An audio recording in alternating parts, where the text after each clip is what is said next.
The Elder Scrolls Online's story is insulting for everybody who has more than like 5 brain cells. In one of the recent streams, we have been talking about the story content in ESO, and I went off on a bit of a rant and why I think ESO story content is subpar in many regards at least. It's obviously not all trash, but I have some serious issues with the ESO story and the game in that regard. And this is a stream highlight. I'm sorry for the bad quality, but it's only necessary for you to listen anyway. If you would like to catch a future stream as well, I stream on Twitch and here on YouTube as well. You find the link in the description.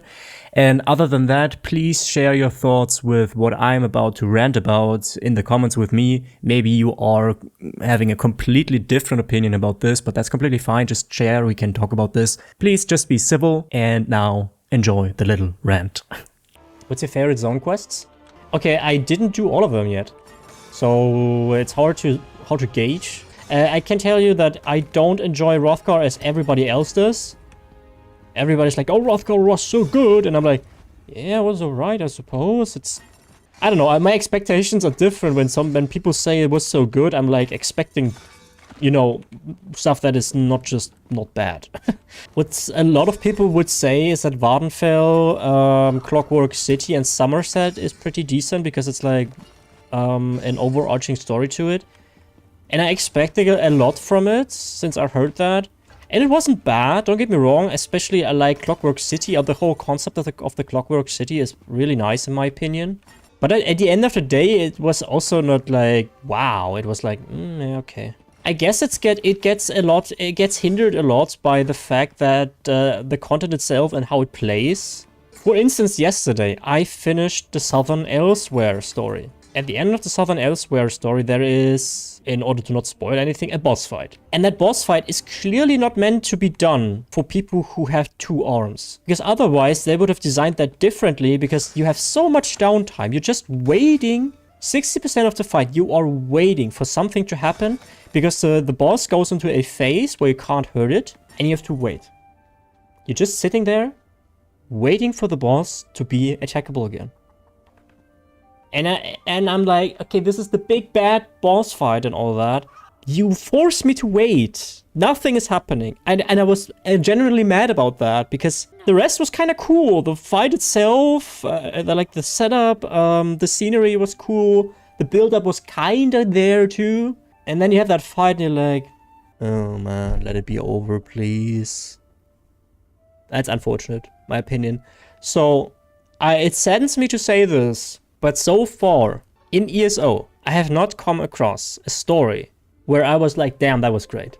I have to say though, Abnotharn, not just because he's snarky, but I think his character progression over 2014 story and Southern Elsewhere ending, that was really good. That was really, really good. I think the biggest issue the stories in ESO have is that ZeniMax doesn't think the people who play the game have more than 3 brain cells.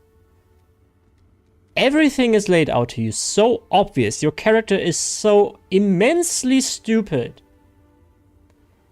that I'm sometimes sitting here and like, what the fuck? Why would I ask that? Like, an NPC says, yeah, there's this big weapon that could destroy the world, and your character's like, a big weapon? That seems bad, right? And I'm just sitting here and like,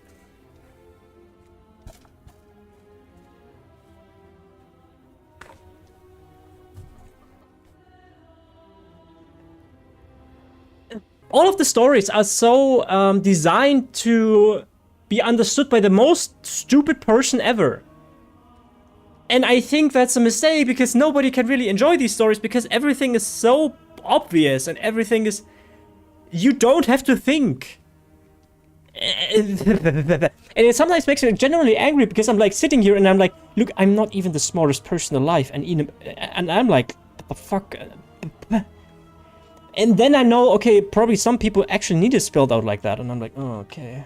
Or like, it is so clear that some character indicates something, right? In the Southern Elsewhere story, there was many small mistakes, plot issues too. For instance, there was this one part where you have to cross a chasm, and the other character says, or we talk to the character like, how are you supposed to come across? And the character says, yeah, I'm sure you will find a way. And then you make it across the chasm, you didn't find a way. There is still a huge chasm. However, that character just teleported to you. And I just stood there and I was like, how did she get here? There was no explanation. It was just, and it's a small thing, right? But there are so many of these things, and I can't like ignore them because they are so obvious mistakes that I'm wondering like, come on, do you even try? And I think it was like Abner Thorn. He talks about something. I think it is like something super obvious. Yeah, he says something like, yeah, the Aeon Stones, they empower the dragon. And our character is not like, okay, how do we destroy them? Our character is like, okay, what do we do? And I'm like, what do you mean?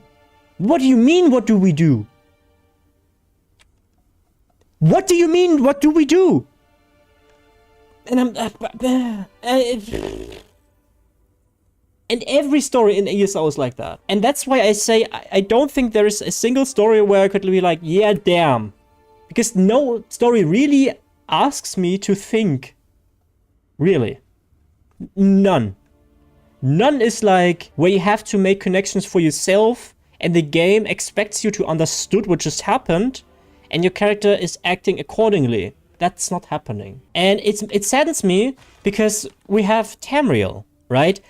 And there are characters in Tamriel that are interesting. Like Abner Thorn, for instance, and he's pretty written pretty well, too. I don't know if I can spoil stuff for you. I could go into this, why I think that's the case. Obviously, I have a few shit characters, too. I hate Narcissus Dren, I hate Clarice Laurent. I don't think abusive behavior is funny. I don't think it's funny to bring these characters back. Oh, she's so arrogant and abusive. That's so funny. Please laugh, everybody. It's not funny, okay? Stop bringing that character back, please. But I'm getting ahead of myself.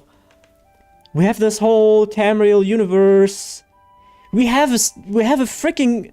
Look, Moloch Ball is the prince of rape, okay? Yeah, you heard that. We have mature themes in this game, and then they treat you like a toddler? It's like, oh, come on. And I think that's part of the reason why I don't really have the patience for ESO's story content, because it's so dull.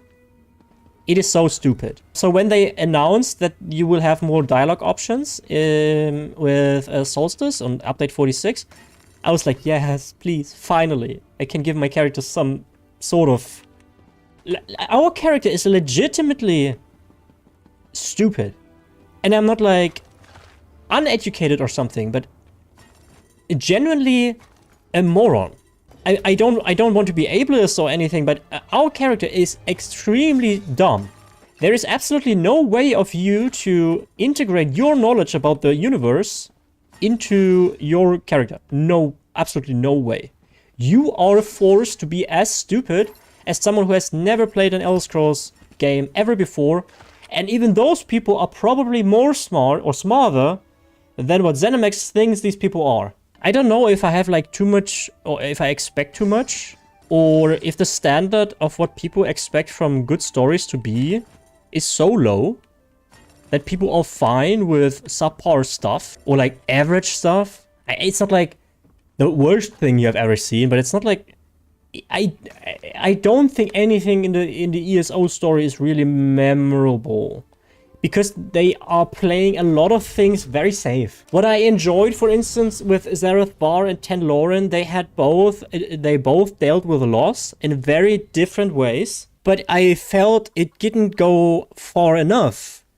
They make hints towards that, but whenever a character is like sad or in a crisis, your character says, "Chin up, mate, it will be better tomorrow." And they are like, "You're right, you know?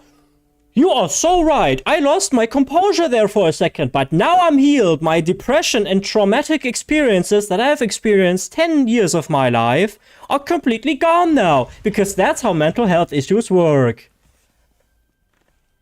You just have to go outside more. Yeah,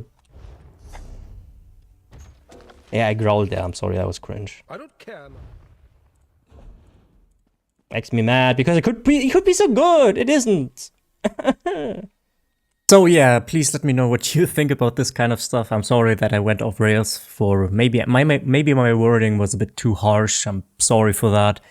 I still hope you have a wonderful day. I hope you have a great day. I hope you have an awesome day. You take care of yourself and I will see you next time.